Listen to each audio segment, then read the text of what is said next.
আসসালামু আলাইকুম। আপনারা শুনছেন অশ্রুসিক্ত জল লিখনিতে আমি সাদিয়া, পর্ব 10। পেছন থেকে চাঁদনি এসে আঞ্জুমান বেগমকে জড়িয়ে ধরল। আঞ্জুমান বেগম মেয়ের উপস্থিতি টের পেয়ে চোখের পানি মুছে ফেলল।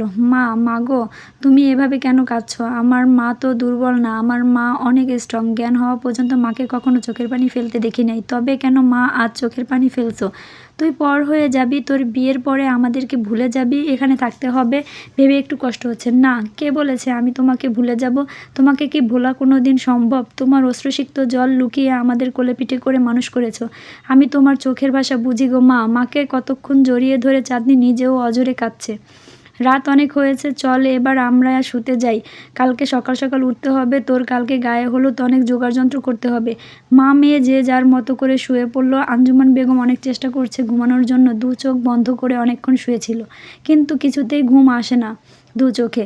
কত যে জল্পনা কল্পনা আঞ্জুমান বেগমের মনে। খায়রুল চৌধুরীও না ঘুমিয়ে পুকুর পাড়ে পায়চারি করছে। অনেক বছর পর আজ বুকের ভেতরটা শূন্যতা অনুভব করছে। যৌবনকালে যেই ভুলগুলো আমি করেছি, সেই ভুলের প্রায়শ্চিত্ত বৃদ্ধ বয়সে আমি কি করে করব? খোদা, আমার কোনো উপায় মিলে না কেন? কেন যেন বারবার পাপের প্রায়শ্চিত্ত করতে মন চাইছে। আঞ্জুমান বেগম কতই না কষ্ট করেছে এই মেয়ে দুটোকে নিয়ে। ওদের পড়াশোনা, ওদের খাওয়ার ব্যবস্থা করেছে একাই নিজে। যেই বয়সে বিলাসিতা করার সময়, স্বামীর সাথে সুখে সংসার করার সময়, সেই বয়সটা সেই সময়টা বিসর্জন দিয়েছে আমি নামক মানুষটার জন্য। এই পাপের সাজা এই দুনিয়াতে না করে গেলে পরকালে গিয়েও আমার শান্তি মিলবে না। মেয়েদের সামনে গিয়েও একটু দাঁড়াতে পারি না। মেয়েরা আমাকে সবসময় এড়িয়ে চলে, ওরা আমাকে অনেক বেশি ঘৃণা করে।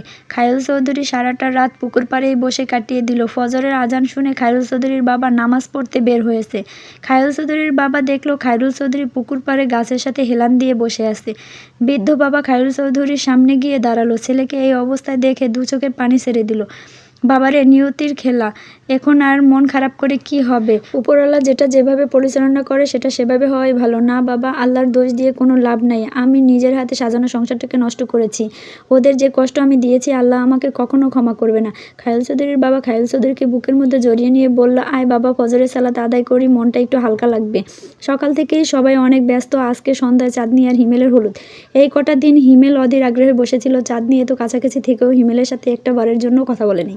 হিমেল মনে মনে ভাবছে, মেয়েরা অনেক লজ্জাবতী। চাঁদনি হয়তোবা লজ্জায় আমার সামনে আসে না, ফোনটাও রিসিভ করে না। আজকে সন্ধ্যাবেলা তো আর লুকিয়ে থাকতে পারবে না। হলুদের সময় ওকে তো কাছে পাবোই। হলুদ সন্ধ্যায় দুজনকে পাশাপাশি বসানো হলো। আশেপাশের ভাবিরা অনেক দুষ্টামি ফাজলামি করছে। এতে চাঁদনি অনেক বিরক্ত বোধ করছিল। হিমেল চাঁদনির চোখের ভাষা বুঝে চাঁদনিকে বলল, লজ্জা পাওয়ার কি আছে? ভাবিরা একটু মজা করছে। লজ্জাবতী? আজকে দিন পরেই কালকে আমাদের বিয়ে, তখন দেখবো লজ্জা কোথায় থাকে। মিস্টার হিমেল, এখনো কিন্তু বিয়ে হয় নাই, এখনো এক রাত একদিন বাকি। কে জানে, আল্লাহ না চাইলে বিয়েটা তো নাও হতে পারে। আমার জান লক্ষ্মী বউটা অমন অলক্ষণে কথা বলে না। চাঁদনির হাতটা নিজের হাতের মধ্যে নিয়ে এসে বলল, তোমার হাতটা অনেক সুন্দর, এতদিন তো খেয়ালই করিনি। এক ঝাটকায় হাতটা সরিয়ে দিল। চাঁদনি, হাত ধরেছেন কেন? এখনো আমি আপনার বউ হইনি, এখনো আমি অন্যের ঘরের মেয়ে। হিমেল একটু মুচকি এসে বলল, কি হয়েছে আমার লক্ষ্মী বউটা আজকে এত রাগী কেন? বর কনের কপালে হলুদ দেওয়ার সময় হয়েছে। চাঁদনির দাদি সামনে এসে দাঁড়িয়ে বলল, খবরদার, আমার নাতি নাতনির কপালে প্রথম হলুদ ছোঁয়াবে খায়রুল। খায়রুল চৌধুরী হিমেলের কপালে একটু হলুদ দিয়ে বলল, সুখে থাকিস বাবা। চাঁদনির কপালে যেই হলুদ দিতে যাবে, রেগে গিয়ে চাঁদনি উঠে দাঁড়ালো। খায়রুল চৌধুরী, আপনি কি করে ভাবলেন আপনার হাতের হলুদ আমি কপালে পরব? ফুপুর কথায় এখানে বিয়ে করতে এসেছি, কোনো নাটক দেখতে আসিনি। এই বলে চাঁদনি হলুদের আসর থেকে চলে গেল। খায়রুল চৌধুরী ডুকরে কেঁদে দিল।